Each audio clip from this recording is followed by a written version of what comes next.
In a world of knee-jerk personality politics where us lot get drowned out by the most powerful, most angry or most offended, this is a show which cuts through the noise, helps you understand the facts behind the issues and gets your voice back in the debate. We'll be saying no to partisan politics and going after the cold, hard facts, however uncomfortable the truth might be.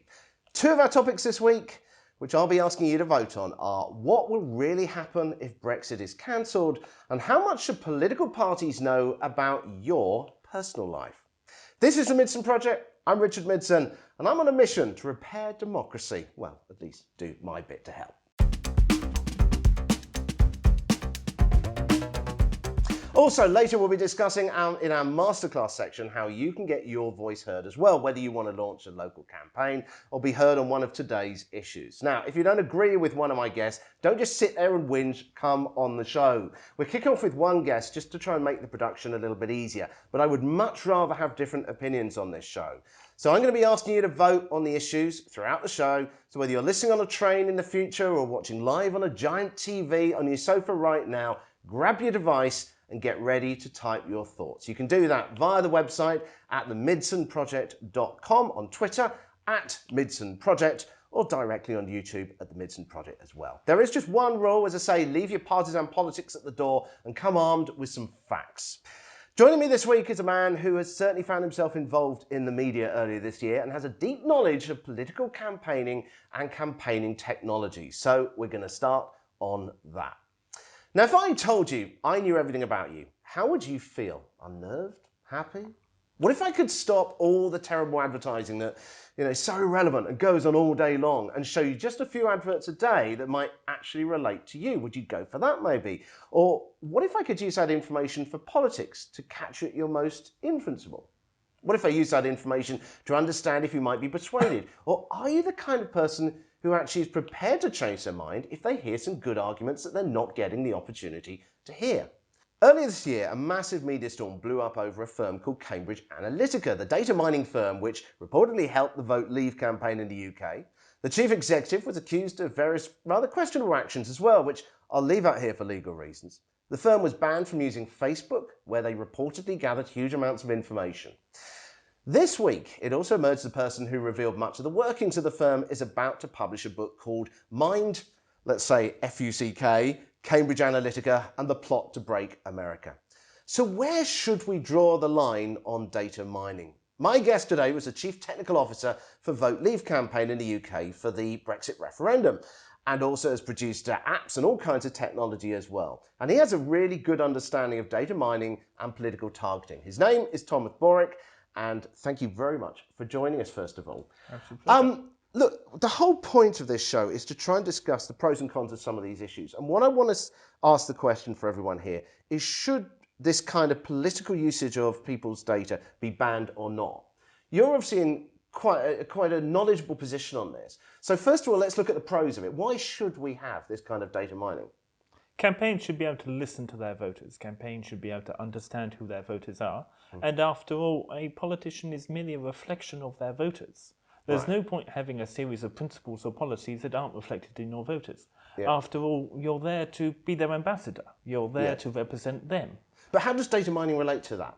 Well, you're using the aggressive phrase data mining. Okay. Surely it's just listening to one's voters to do surveys to see which opinions matter most.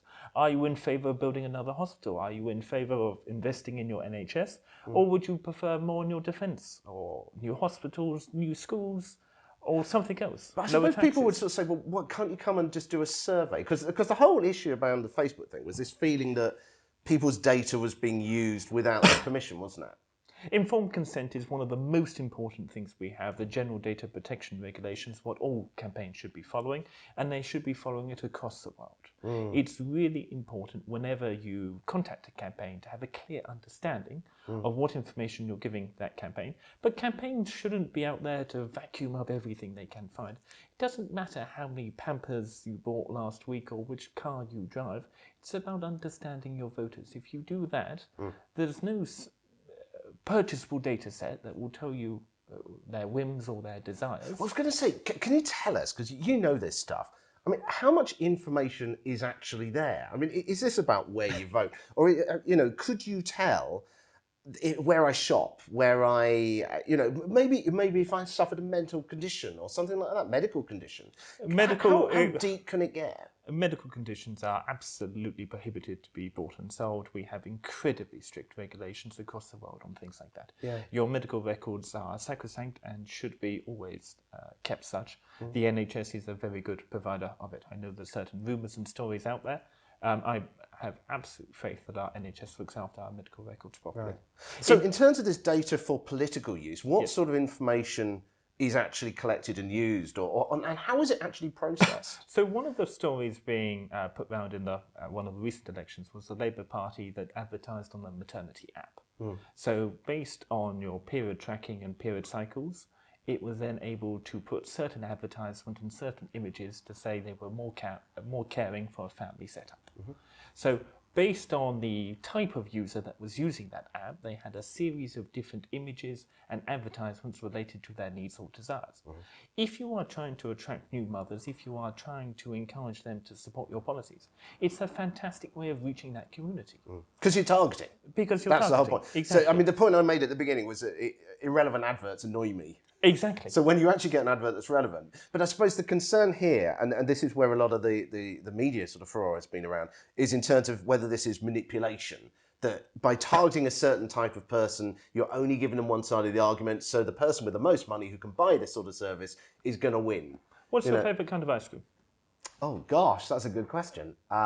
Strawberry, I suppose. Fantastic. If I give you 50% off vanilla, will you buy vanilla? Oh, I don't know. I'd probably try it. Fine, you've compromised. Yes. You've looked at a series of different options, and Yeah. obviously I could do that menu and give you a more complicated range of ice cream choices.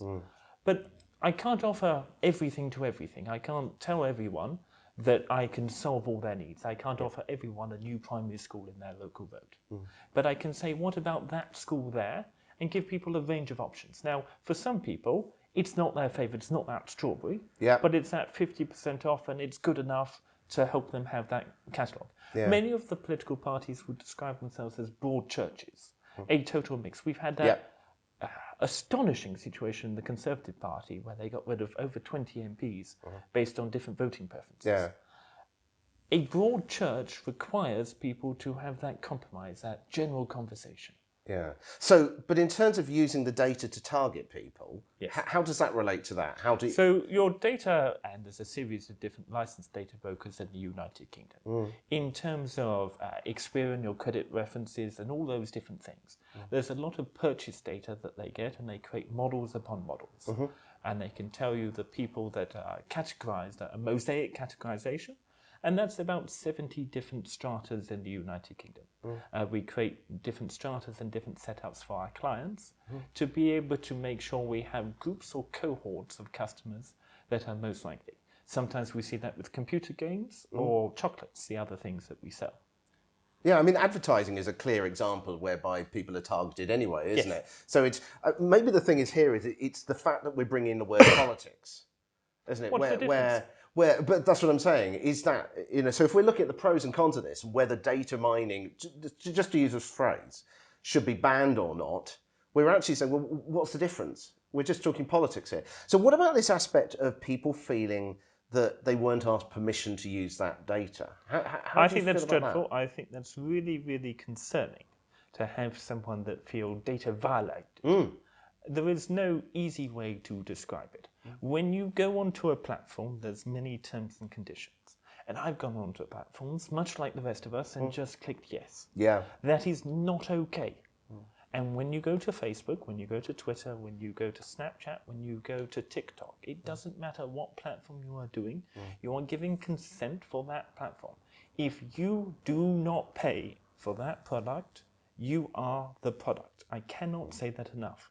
If you do not pay, you are the product. I guess the concern comes back to this feeling of, are people with money manipulating a result? So the argument being used here was with the Leave campaign, with the referendum campaign here, is that this data was used without people's permission, and this could have influenced the result and made Brexit happen when it shouldn't have done. So how do we control unfair and wrong usage of this sort of data? How can we have regulations that are so tight that this kind of thing can't happen?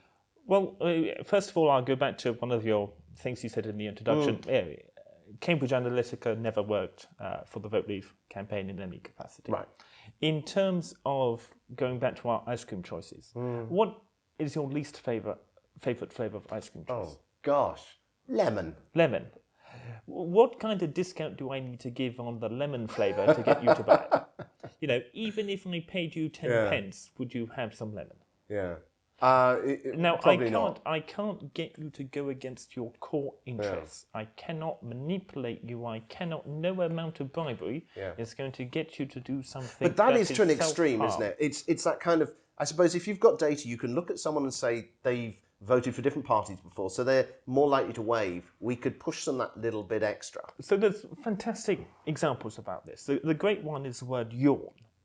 Some of those people, just because I've said the word yawn, will now in the next 30 seconds yawn. It does. And now I one can of actually us feel it as you will said that. make that. Now, I have done a priming word. I have created a word, and I could make that noise, and that will now encourage some of your people to actually go off and yawn. Those people that are then in the train carriage that yawn are highly likely that 1 in 10 of their surrounding group will also yawn. That is a contagious word. It is a word that has created a physical action. Yeah. Isn't that exciting? Yeah. Just by saying something, I have a physical reaction. But it's scary as well, isn't it? Yes, and that's what priming is. Yes. That's the concept that I can do a series of different questions. I can tell you about how tragic it is to have death, bereavement, and all of that stuff. And then I could tell you about insurance products and protecting your loved ones. There's a series of different TV advertisements run by Co-op Funeral Care and things like that.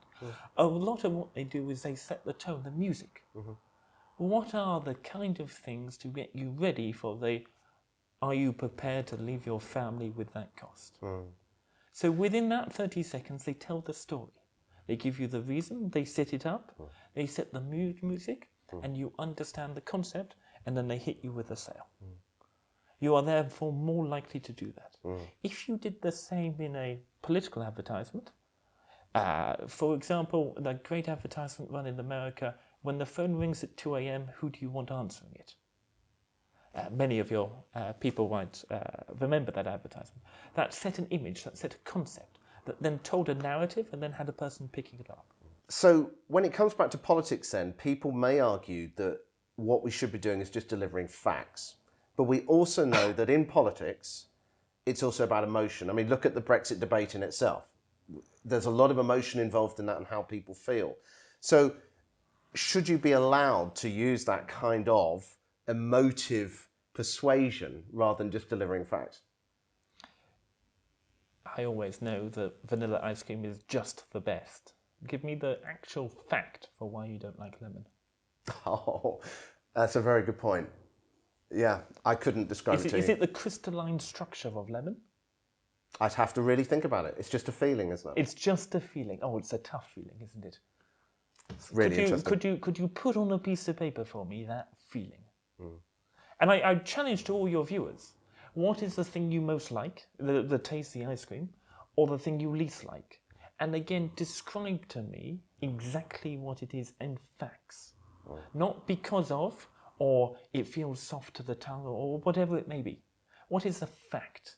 The chemical crystalline difference of that. Yeah, and then you can't really decide what to do from there. You just know you don't like it.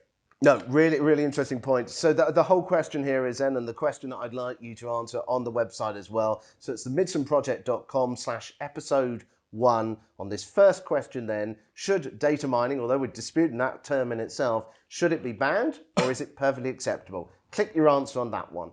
At the end of each segment, we'll also talk about ways to get involved. So if you think this is a powerful tool for good communication and for keeping people up to date and informed on politics, there are so many different companies that you can join. Just Google, for example, for political data consultancy. You'll find loads out there. If you're opposed to the idea, then groups like Big Brother Watch might be of interest to you as well. You can find them at bigbrotherwatch.org.uk. And in future, I'll also be inviting you when we go live with this show to give your suggestions as to how people can get involved in the issues. Still to come, the masterclass session where my guest and I will give you advice on how you can get yourself heard. Also, don't forget to subscribe on whatever app you're currently following this show on today, whether it's in video or audio. But let's move on to question 2 today. Have charities become too political? With the success of Extinction Rebellion's climate change awareness building campaign, it's perhaps not a surprise that others are now following this format. And this month, a group called Animal Rebellion wants to copy this and make meat eating illegal. But 2 weeks ago, it emerged in the media that a senior figure in the RSPCA, a UK charity committed to animal welfare, is a co-founder of Animal Rebellion. With the RSPCA being a long-established organisation with a sort of genteel, almost semi-official status, with officers rescuing animals in uniform which look like a sort of government official, how much should charities be allowed to be politicised? If you have a job, for example, then chances are your private views don't 100% reflect the corporate message of your employer. Yet when you're at work, you're expected to respect those views and not apply your own beliefs to a firm. From the other point of view, the very corruption which Extinction Rebellion and presumably in turn Animal Rebellion claim is rife in politics is often centred around that belief that people in office have extreme views or are liars. So if character is important, perhaps the question of someone's political views in a charity actually are extremely relevant as well too.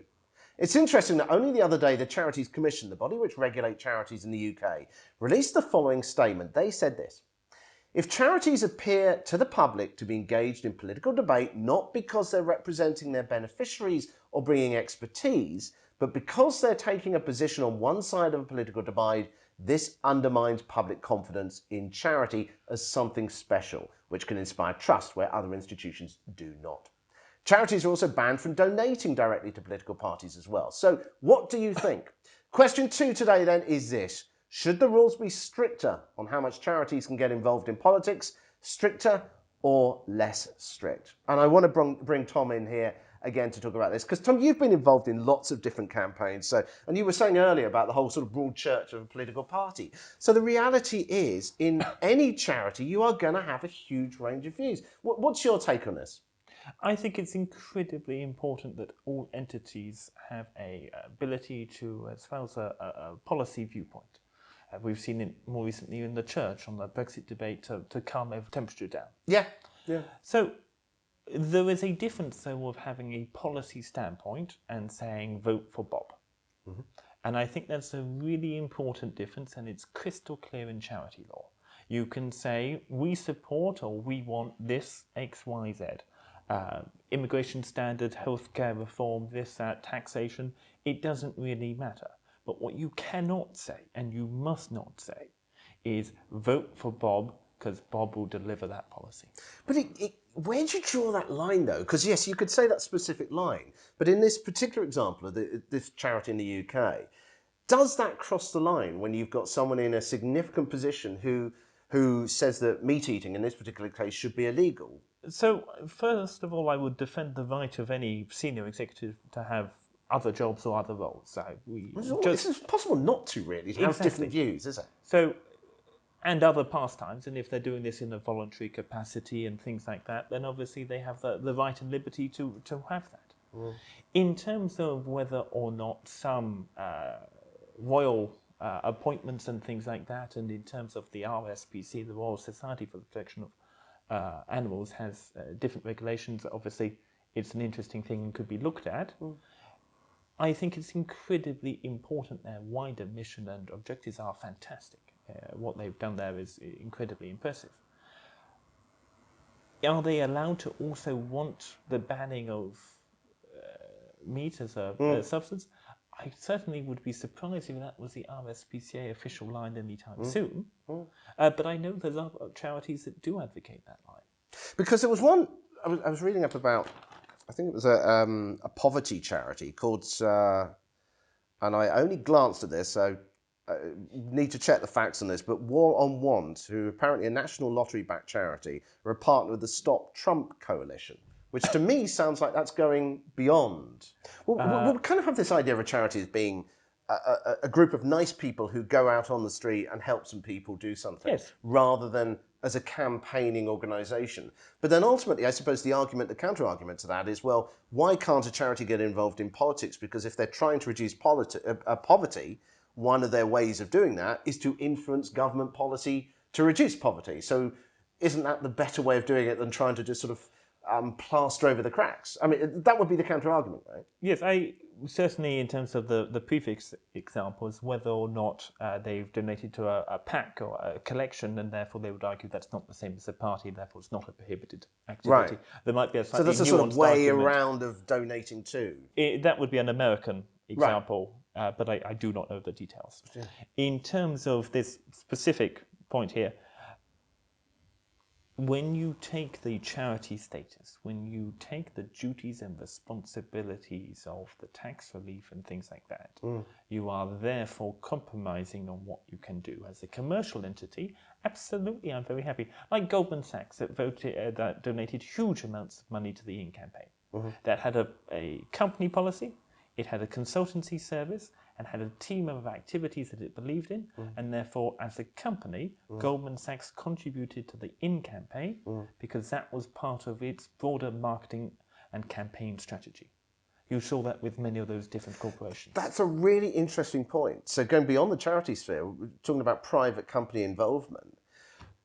But that's an interesting, any company is going to inevitably be involved in lobbying, but then it also sort of says, well, do you use a firm if they are campaigning for one side? You look at the Lush campaign, which was, and I'm trying to remember the exact details, but this is a brand in the UK. I'm not sure if it's international, but they sell soaps and sort of nice sort of organic and ecological friendly products.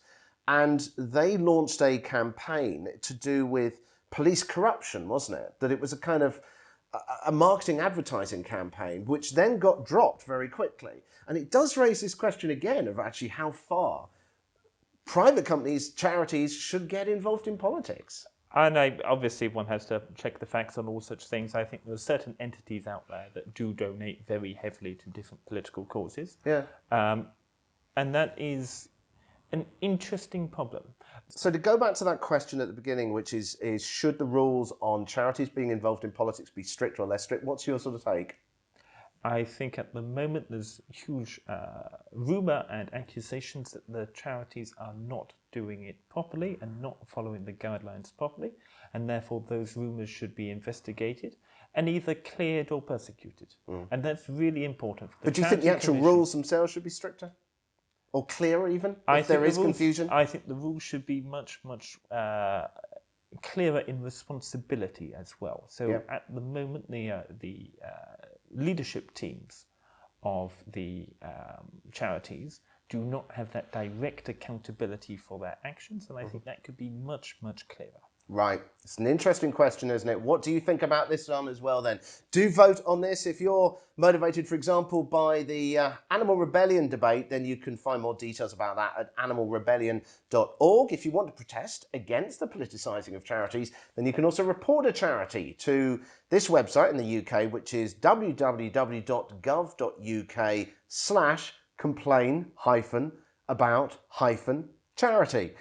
What do you think about that? Go to the website, themidsonproject.com, and vote there. /episode 1 is the URL you're looking for on that one. If you're a member of a charity as well and you've got a particular perspective on this, then I would love to hear your views. Really don't mind which side it is. As I say, I want to get all the different opinions on this show. In a moment then, this week's masterclass, but let's have our third and final question this week. What will happen if Brexit is overturned? Now, at about 4 a.m. on the 24th of June 2016, I actually woke up in Brussels. I was working for a British politician and we had prepared for a vote of Remain in the UK Brexit referendum. What I saw on the TV was, of course, that Leave was winning. And we quickly discussed a new position before the round of media interviews, which would inevitably happen that morning. So Britain had voted to leave the EU, but since then that decision has been challenged, with one of the UK's main political parties declaring they would overturn the referendum, the other not giving a particularly clear message as to whether they're in or out, and the government itself calling for Brexit on the 31st of October, whatever happens, but being barely able to carry enough MPs with it to have any hope of actually doing that. Seems to be changing by the minute, but that seems to be the situation at the moment. read much of social media commentary on this issue, and you think that if Brexit could just be stopped, everything would go back to normal. But would it? I did a lot of looking for facts on this, but like the whole debate, finding anyone that agrees on anything in this is almost impossible. It is difficult to simplify such a massively complex issue. So let's just ask the best question we can on this one for midsonproject.com/episode1 for question 3 here. And I would like you to simply to enter a very short comment on there to say what you think will happen. The question is it possible to cancel Brexit and continuing the same way as before? I don't want a yes or no. I want to hear what your thought is in just literally a few words. You know, is it going to be riots? Is everything going to be normal? Whatever it is, just comment on that. Tom, you obviously have a very clear position on this. You're involved with the Vote Leave campaign. But I want to ask a question here, because you're obviously involved in public affairs. You're in charge of a public affairs firm. If you had to try and overturn Brexit, how could you sell that to Leave voters? I know I'm really putting you on the spot here, but I'm fascinated how you would approach it. And do you think it'd be possible? A lot of people need to look at the causes. What are the reasons why a decision? And I would approach this with all my customers. You've given me a wonderful example. Great. Let's do it. Let's do it right now. Let's hypothesize. What are the reasons why people voted for Brexit? What are those core things? I would start by saying Brexit was a symptom, not the causal issue. I would say, okay, what are the things that occurred in the 5, 10, 15 years beforehand? Okay. How often did we blame it for a banana not being straight? Yep. How often did we say it regulated our fruit and how intrusive it was? That awesome safety monster, that European not taking responsibility and causes for our actions. That negotiation that we had with that foreign entity that didn't treat us with respect. And so all these sort of criticisms that all happen, of those different the EU things are at fault for this. So we blame them as a boogie monster in those circumstances. That's item one. Number two, that opportunity. What are we giving up? What are the things that we're going to have different? I would try and make more of a play of the free movement of labour across the European state, and that option or that entitlement the United Kingdom has across Europe. And what's that benefit? So to really try and personalise that benefit. So the need would be, in other words, if Brexit was overturned, if it didn't happen, it would be about a huge sales job to Leavers to sort of say, look, we understand you're upset, but there are benefits to this? I mean, do you think it could happen? It needs to be much, much more than that. The causes of the societal inequality for years, where we have one or two large central hubs such as London taking all the resources, and we don't have that global growth across England. We don't have that global growth across the United Kingdom. We have huge inequality of health outcomes that need to be solved, where we have centralised. But is this what we've got to do so on the basis of Brexit doesn't happen, how does that happen to sort of reassure Leave voters? How does that relate? Well, I think you have to look at the reasons that people might be considered a Leave voter under this example, and to fix those inequalities and those differences. Those people that have that feeling of being left behind, we need to not make them left behind. So it's actually a huge fundamental change that would be 10, 15 years. So what do you think will happen? So we're taking a hypothetical that Brexit doesn't happen. What do you think will happen? Because you can't deny the fact that there's something like 30% of voters voted for, I think, was it for the Brexit Party? You know these figures far better than me. And that shows a real strong, I want out. And 80% of people in the last general election voted for a party that supported leaving. Okay. So, I mean, there's many different ways to slice and date. What do you see, if Brexit doesn't happen, what do you see in the newspapers in 6 months, a year's time? I mean, do you think if we stay, you know, one of the arguments for if we just got rid of Brexit, we would go back to where we were? Well, the counter argument, no, but that's what I was just going to say. The counter argument to that is, well, that means that all this has been a complete waste of time and nothing's been solved. Can we spend 30 seconds looking at that thing you want to rejoin in Europe and how that has changed in the last 3 years? Sure.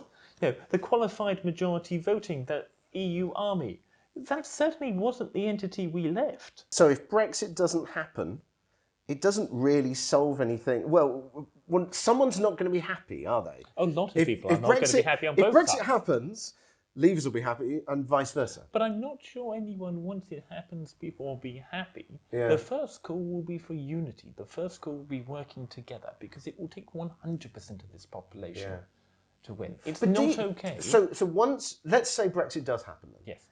Do you think it will be a question of begrudging acceptance, but gradually we'll get back to normal? And if Brexit doesn't happen, it'll be begrudging acceptance, and gradually we'll get back to normal. I do not know in that latter scenario what normal is. I think that is a very frightening scenario, to have the largest democratic mandate and then to say normal means that doesn't exist. That's quite scary. That's a really, really scary. I mean, more people Tell me what you mean by that, because it's interesting you say frightening.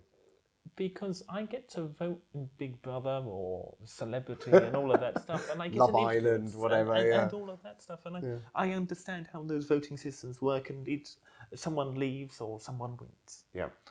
For the MPs to vote on sending this to the people, for the people to then give an opinion, and then for that opinion to do something. Yeah. If you had a small child and you gave them a job, this, that, or pocket money, and then you said, actually, now you worked hard for it, I'm going to say, no, you can't do it. Yeah. It's hard to explain to someone why you set them up to fail. Yeah. It's hard to explain to someone why you gave them the resources, the tools, the training. You spent £7 million in educational literature. It's quite a lot of money. That's more. So I get that. The tensions are high. We can all feel it. I think everyone has people that are on different sides of their opinion. But what will happen if we don't? What do you see? You're talking about it being frightening. You're saying that people have had this opportunity to vote. So what do you? I mean, do you see Leave voters coming out in the streets in the same way that Remain voters have? I very much hope that neither team go on the streets. But yet we've seen it with the Remain, haven't we? So do you think the Leave would do the same? In terms of the different partisanship and whether or not one group is more likely to rally or not, statistically speaking, if they're on the streets, they're losing, was a big phrase often used. That's an interesting point. And if you look internationally, you might go out onto the streets because you've not won in the other fields. But do you think Leave voters would come out? I don't know. I just get that feeling, and you're far closer to this than I am, but I just get that feeling that Leave voters are quieter and are more likely. You don't see them on social media. You don't see them fighting back in the same way that you see Remain has organised itself so well, and it's got so much sort of support there, and active support. And Leave tends to be this sort of, you get this feeling it's almost this sort of begrudging kind of like, oh, I just wish they'd get on with it, but I'm not going to go out on the streets. I think it's incredibly important not to be vitriolic, not to be overexcited, but it's about working with everyone. You have to have a Brexit that works for the 48% as well as the 52%. You have to work with 100% of your population. Is that possible? Well, if it's not, we're bound for failure. We've got a big challenge ahead, haven't we? How do you think you should unite? I think, like you said as well, is the only way you can try and do this is you've got to try and sell whichever result we get to people. But it's going to be incredibly hard, because if Brexit doesn't happen, you've got a real strong Leaver percentage of the population who have made it very clear they want to leave, they want out. And it's going to take a long time for them to begrudgingly accept that we stay in. And that could cause problems for years anyway. I mean, I think whatever happens with Brexit, it's going to take a while. There's going to be a blip. There's going to be turmoil. There will be. It just can't avoid it. But ultimately, every economy will bounce back, because every economy is built on trade and about people trying to trade. Forget what politicians have to say. And I think ultimately, whether we leave or remain, we will find a way. I think the trajectory it will go on post-Brexit will be significantly improved and really quite exciting.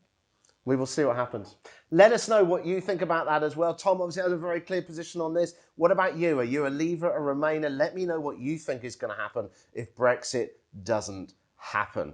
It's a bit silly for me to say what resources you can go to have a look for if you want to get involved in either side of this campaign, because if you're in Britain, I'm sure you already know, and chances are you may well already be involved in political parties or campaigns as well. Now, coming up in just a few seconds, we're going to be talking about the masterclass, and Tom's going to be sharing some of his tips, and I'm going to be sharing some of my tips on how you can get your voice heard in modern politics. So, if you've been sitting there thinking, I want to get involved in one of these issues, or another issue that's perhaps close to your heart that we haven't been talking about, but is really concerning you in your community, this show wants to help you do that, to get involved and to get your voice heard. Whatever the issue, whatever perspective you have, whether you're on the left or right or somewhere else altogether. Every week, I'm going to be asking my guests for their campaign techniques. So let's begin this week's political masterclass and try and help you out. And I want to first of all ask Tom for his ideas on this. Tom, you are obviously, as I've said already, the head of a public affairs firm. You're dealing with lots of big clients. But if you've got one person sitting there at home who's getting angry about something going on in their community, what one tip would you like to share with them today about how they can get themselves heard? Well, in College Green Group, we'd say to speak clearer, don't shout louder. Interesting. Elaborate on that one. I think that's really, really important. It's very easy at home to get frustrated, to get het up, to get really quite emotive. But what are you trying to put across? Put it on a piece of paper, understand it, read it through, sleep over it. Really, really don't type in anger, don't tweet something you can regret. 3 drinks is not an appropriate warm-up for an evening on Twitter. Are you sure? It's about that ladder of engagement, and that proper, my tip after I say speak clearer, don't shout louder, is that ladder of engagement. To work out what you want. At the beginning, you want people to watch your channel, follow you, retweet you, get engaged. Eventually, we're going to want real world actions, to vote for you, to donate to you, to come to your events. And it's about that journey. I can't teach you Spanish in 30 seconds, but I have to start with the vowels. I have to start with the nouns. I have to start with the machinery of learning a language. It's again someone following you on your politics. You have to start with getting your resources, that wider online team, that army of supporters, to then engage with you, to believe you, to then correspond with you. So let's give some actual practical steps. So if someone is literally sitting here right now and they're going, I'm getting so angry about this, I want to launch a campaign on it. What's the very first thing they should do as soon as this show's finished today? They should sit down with a pen or keyboard or whatever. And what would you say do? So I want to know what they want to achieve in 3 weeks' time. So write down your objective, 3-week objective. In Step 3 one. weeks' time, what are we going to do? Are we going to have a website, a blog post, a Facebook page, 500 people outside of school? What is it? And that's what we're going to do in 3 weeks' time. Yep. What are we going to do in 6 weeks' time? And what are we going to do in 9 weeks' time? Okay. So those are our categories. We've got a short term, we've got a medium, and we've got a long term. Now, 9 weeks is not particularly long, but let's imagine that's long term in this basis. So KRs, what's the key result we're trying to achieve?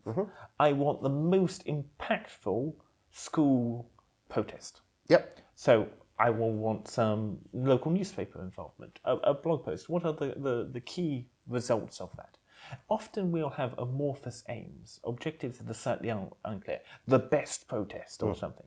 So what are the So what does it mean? What does it mean on the ground? So that's what we're trying to ask. Our objective. So do we want a photo with 30 people standing outside the school with banners? Exactly. Or, So let's break that down. So I want 10 of that kind of people, 5 of that kind of people, and I want it at this time of day so that I have people there and all of those things. Really, really clear objectives. If your key results are not clear, you're going to have wonderfully complicated problems and you'll go round in circles and you won't achieve anything. I have to constantly sit people down and I go really basic levels to say, that's what we want, but there's a lot of steps to get there, that ladder of engagement. So key thing is, set out your plan for the next couple of weeks and months, get a clear vision of what you want to see, get a clear vision of what your message is, and then basically go and do it. Exactly. The worst thing to do is nothing. Yes. Brilliant advice. My advice, I was a former journalist as well, so I think from that perspective, I'll just give my tip on that one this week. I notice a lot of people think that if you're going to go and do a media interview, you can just turn up and chat. If you've been sitting in the pub or you've been chatting to friends about an issue for hours on end, well, you know all about it already, don't you? completely wrong approach. If you're going for a media interview or a journalist interview, these people are coming at it from a very different perspective from your friends. They're not sitting there to try and find out all these different ins and outs of the different thoughts that you've got on it. What they want is a nice, clear message about where you stand and responding to perhaps if it's out there in the public domain already, this particular issue, what your views are on that. So practice. I'm going to say that again, practice, and say it again, practice.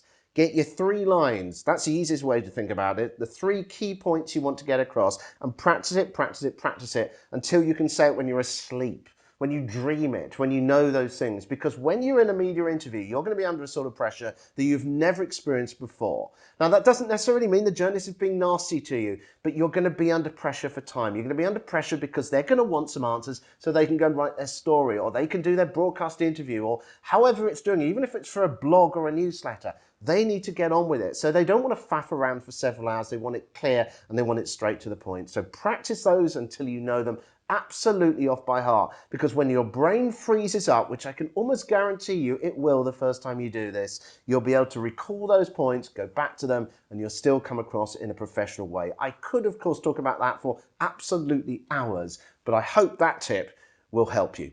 Thank you very much for joining us today. Thank you very much to Tom for joining us as well. It's been really interesting talking about some of these issues. If you haven't voted yet on those 3 main questions this week, make sure you go to the midsonproject.com/episode 1.